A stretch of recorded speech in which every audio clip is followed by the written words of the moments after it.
12টি ইঞ্জিনে আগুন, কিছুটা নিয়ন্ত্রণ এলাকায়। ডানকুনি থানার বিশাল পুলিশ বাহিনী পৌঁছায় ঘটনাস্থলে।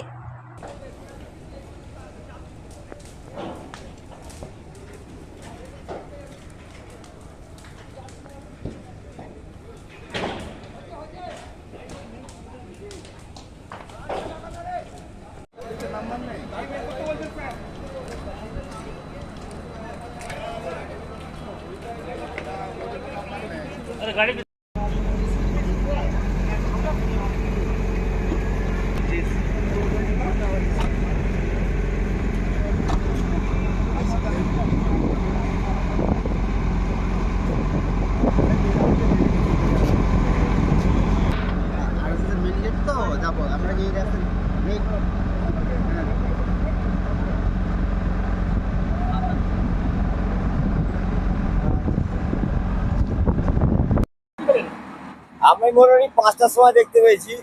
তার আগে দেখেছি পুরো 5টার সময় ধোয়া উঠছে। মেডিসিনে শুনছি তো মেডিসিন থাকে। আমরা সেভের গাড়ি চালাই। এখানে সকালবেলা আমাকে কি ডাকলো, বললো দেখো ওখানে ধোয়া বেরোচ্ছে, আগুন লেগে গেছে।